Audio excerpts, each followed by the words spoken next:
Hi guys, Freddy here. Welcome back to another Retro RPG. And at the end of another week, and the end of another poll, we've got a very clear winner with the Forgotten Realms Atlas. A lovely book, which I'll have a look at on the desktop in a wee second. Now as usual, I'll be back at the end of the video with some other channel related stuff and some other poll related stuff. But I'd just like to remind you that if you'd like to get access to these videos a week early, or you'd like to help the channel out, then we have a Patreon linked to down below. And I'd very much appreciate if you could have a look at that. But let's have a look at the Forgotten Realms Atlas. So, this is the Forgotten Realms Atlas. And it came out in 1990 from TSR. And it's got a really nice cover. I have to say I like this cover. Sepia tone map below. I'm always a sucker for maps. And this one looks like it's been handled by greasy fingers over the years. A very nice picture of Elminster on there, the maps frayed around the edges, and above it we've got a lovely version of the Forgotten Realms logo. It's embossed into the cover, it's in reflective gold. This really is a step above the standard production values of the time. Really nicely done. What perhaps isn't visible on camera as much, unless I bring in something reference, is this is slightly smaller than most of the other role-playing books, only slightly. If I bring in the Heavy Weapons Handbook, and I line up the bottom, you can see that the book's about 1 centimetre shorter. And if we line it up that way, we're about 3 millimeters narrower. It's just ever so slightly smaller than role-playing books. And that's because this really isn't a role-playing book. If I go to the back cover, things will become a bit clearer. TORIL Visit the exciting and fantastic world of the Forgotten Realms. Join adventurers renowned as they trek across TORIL in this detailed, beautifully illustrated atlas. Ride with the Ffolk in the magical Moonshae Isles.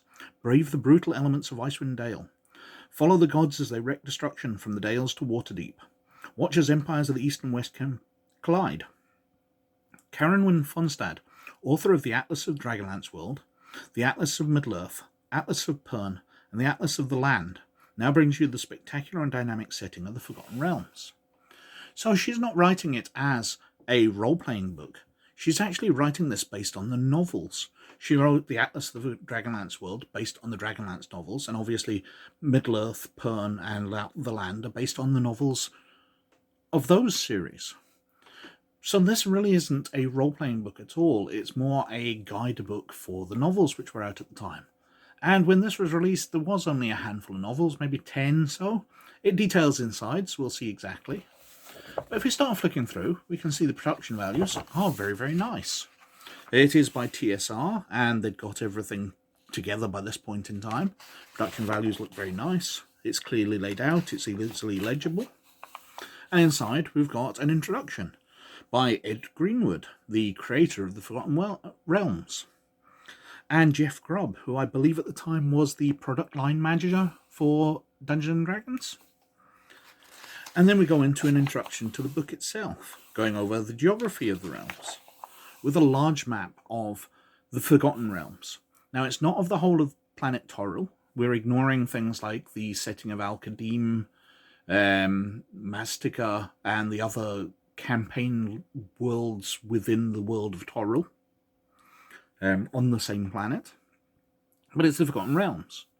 And it's got a very nice cross-section here, showing how the mountains rise above and the sort of sea level. Very nicely done. And then we've got a picture from above of the Forgotten Realms on the curvature of the planet of TORIL, so we can see how large that continent is. It's basically Europe-sized, maybe larger. It's a decent-sized, maybe America-sized. But there's a lot more world out there. We talk about the format of the atlas. We've got a legend, sort of key to the symbols on the maps, and conclusions. Then we've gone to the regions, and we've got an overview of the full Forgotten Realms. So we've got the Western Realms, the North, the South, and we start going through maps across the continent from northwest down towards southeast. So we start off with perhaps the most famous part. We've got Icewind Dale at the top here. We've got Luskan, Neverwinter, Waterdeep, Baldur's Gate. We've got the Moonshae Isles, which were the focus of books very early on. And we've got Evermeet, the home of the elves out to sea. With Anarok, the Great Desert, at the very edge over here. And as we move across the continent, there's Anarok at this side. We've got the Dale lands here, where Elminster settled, and a lot of stories happen, and moving across the continent where it's a lot less dealt with, but we've got things like Thesk, we've got Thay, we've got Thar, lots of countries on this side. And then we move down to the sort of southwest. We've got the Trackless Sea, the Shining Sea, the Shah. Moving across to Eastern Shah. Then we've got details of the Horde Lands, the Eastern Realms, the Borderlands. Then we've got focusing on more particular areas. So Shaolong, the Yehemal, the Yellow Sea, Shaolong, and the Eastern Sea. But then we come on to the areas about the novels themselves. So we've got the Moonshae Isles. Now, I read the first of the Moonshae novels way back when they came out. So about 35 years ago, 30 years ago. So I don't really remember them well, so I can't go into detail how accurate any of this is. But the Moonshaes off the Sword Coast were lightly populated. And we've got a detailed map showing out the layout of the Moonshae Isles. And then we've got the detail of different books. So Darkwalker of Moonshae, Black Wizards, Darkwell, where the actual novels happen. We've got the paths that are taken through it. Corwell Town, one of the main locations in the novels. We've got a detailed map of the city and the castle above it. Then we get even more detailed picture of the castle, detailing its history and the complete layout of it. Then we've got an isometric image of the keep and more information about that. And that's how this book spends its time. It details where was important to the novels. So if it was in those first few novels, we're going to get incredible detail of it. So we've got the temple here, every room marked out, with the lower level, the ruins. The Sacred Grove, basically just a stone circle, but we get a full page on it. The Sonoria, the Darkwalker War, where it shows you the movement of all the armies, so we can see exactly what happened in each story. The Defense of Caer Corwell, Caer Allison, Caladar, the city and the tower and a wizard's tower. The Caverns of Caladar, with the Battle Mage, the Mushroom Cavern, the Flight Mage. Don Castle. The Battle of the High Kings, again showing the movements of the armies. And the Battle of Baal. Then we move on to the lands of Icewind Dale. It's got the area of the first few novels, with Icewind Dale up in the top there. We've got the map of the 10 towns, again detailing the way through the timeline, you know, where people move to. The journey that the heroes take from Icewind Dale to Mithril Hall, and then right down through Waterdeep, Baldur's Gate. We've got the 10 towns, the setting of the first book, which aren't really much more than big villages. But we've got things like one of the main characters' houses laid out. It's far less of an atlas and just more a guidebook to the novels. Kelvin's Cairn, where the exiled dwarves have taken up residence in the valley beneath it, the Dwarven Valley. You've got things like the Barbarians' Camp, which is only a temporary camp because the barbarians move all the time, but we detail the camp. Icing Death's Lair. I don't know why anybody would be really interested in that, especially in a role-playing, because Icing Death gets killed in the book, so the players can't kill it ahead of time. And afterwards, it's an empty cave. Got Crishel Tarith, the magical tower of the Crystal Shard of the first book. The Battle of the 10 Towns. The Battle of Icewind Dale, again showing all the movements of the armies. And we've got Luskan, and the Host Tower of the Arcane, made like a giant tree, a magical tower. Long Saddle. The Herald's Holdfast and Silvery Moon, where the players don't even get to enter it. They get barred at the gates because they've got a Dark Elf with them. Got Mithril Hall, the aim of the second book. With the Gorge, Settlestone, where they have to locate it and find their path to Keeper's Dale. Neverwinter Wood. Baldur's Gate itself. Not in a lot of detail, but a nice enough map. We've got Calimport. The sewers beneath Calimport that the heroes travel across. Puck's Palace. The Plain of Tartarus. We're on to Shadowdale in the lands of here. The Tower of Ashaba. Temple of Lathander, the Old Skull Inn. The Battle of Shadowdale. The Tale of Spellfire, detailing where all the characters move in that. The Rising Moon Tavern. Mithranor and the Great Hall. Rauglothar's Lair.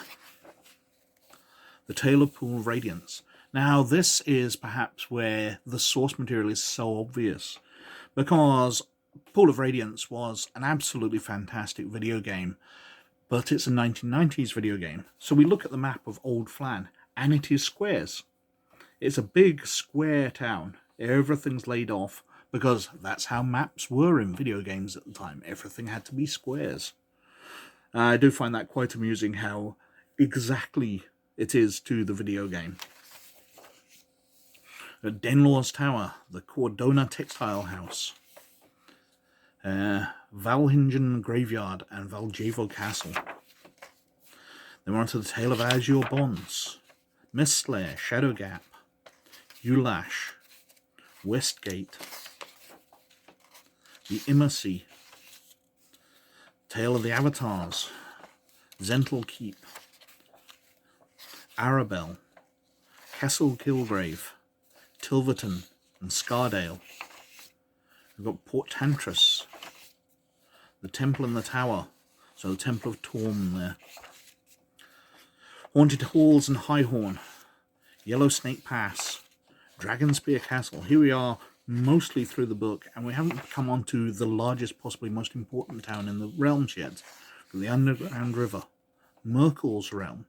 Well, these are sort of godly realms connected to Toril, but they are separate. They are not the same place. But because they're mentioned in the books, you've got to detail them. And finally, we come on to Waterdeep, which has a couple of pages of descriptive text, and it has an all-right map. I've gone over the city system, which has the incredibly detailed, almost street-by-street map of Waterdeep, which I certainly wouldn't expect in this. But it's a fairly early version, I suppose. We've got Blackstaff Tower and Mount Waterdeep.